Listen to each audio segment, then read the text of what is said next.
আসসালামু আলাইকুম প্রিয় দর্শক, আপনারা যে যেখান থেকে দেশ কিংবা প্রবাস থেকে আপনারা কাছে কিংবা দূরে আপনারা যেখান থেকে আমার এই ভিডিওটি দেখতে পারতেছেন, আমি সবাইকে জানাই আন্তরিক শুভেচ্ছা এবং অভিনন্দন।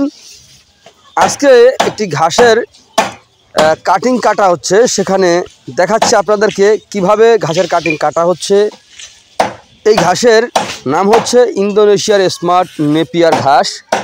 এই ঘাসের কাটিং কেটে এই যে দেখতে পারতেছেন, এখানে যে ঘাসগুলো দেখতে পারতেছেন, এই ঘাসটা গরু অথবা ছাগল খেয়ে থাকে। এই ঘাসটার স্থায়িত্ব প্রায় 5 থেকে 6 বছর পর্যন্ত আপনারা একবার রোপণ করলে এই ঘাসটা কিন্তু হয়ে থাকে। এই ঘাসটার ভিটামিন রয়েছে 30% অথবা প্রোটিন রয়েছে 25%। দেখেন, এই ঘাসটা খুব সহজে যে কোনো মাটিতে আপনি রোপণ করতে পারবেন। এই ঘাসটা বর্তমানে বাংলাদেশের একটি আলোড়ন সৃষ্টিকারী ঘাস। এই ঘাসটিতে পাতা হয়ে থাকে, প্রচুর পরিমাণে পাতা হয়ে থাকে। তো যদি আপনারা গরু অথবা ছাগলের যদি খামার করতে চান, তাহলে আমি বলবো আপনারা অবশ্যই আগে ঘাস চাষ করবেন। যেমন কথায় আছে, যদি আপনি হাতি পালন করতে চান তাহলে কলা গাছ রোপণ করুন, যদি গরু পালন করতে চান তাহলে আগে ঘাস চাষ করুন, অন্তত পক্ষে 2 মাস আগে ঘাস চাষ করুন। আবার মুরব্বীদের কথায় আছে, দেখা যায় আপনার গরুর গাভীর মুখে দিলে ঘাস দুধ পাবেন 12 মাস, একটা কথায় কিন্তু আছে, আসলে কিন্তু সত্য। আর ঘাসে কিন্তু ভাই খরচটা একেবারে কম হয়, দানাদারে কিন্তু খরচটা অনেক বেশি হয়ে থাকে।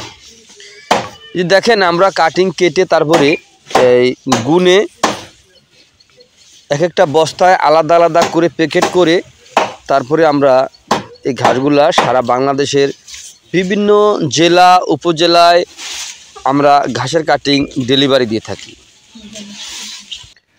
তো আপনারা যদি এরকম ঘাসের যদি পরিপক্ক কাটিং যদি রোপণ করতে চান, তাহলে আমার স্ক্রিনে দেওয়া নাম্বারে যোগাযোগ করবেন।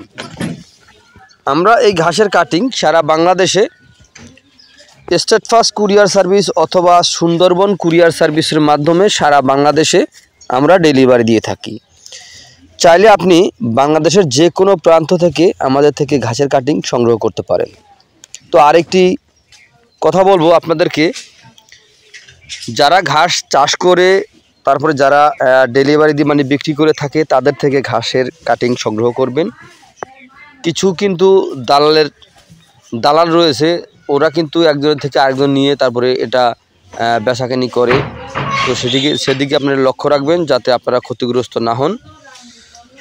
তো যাই হোক প্রিয় বন্ধুরা, যদি আপনাদের কাছে আমার এই ভিডিওটি ভালো লেগে থাকে তাহলে আমার চ্যানেলটিকে সাবস্ক্রাইব করবে, পরবর্তী ভিডিওগুলো দেখার আমন্ত্রণ রইল।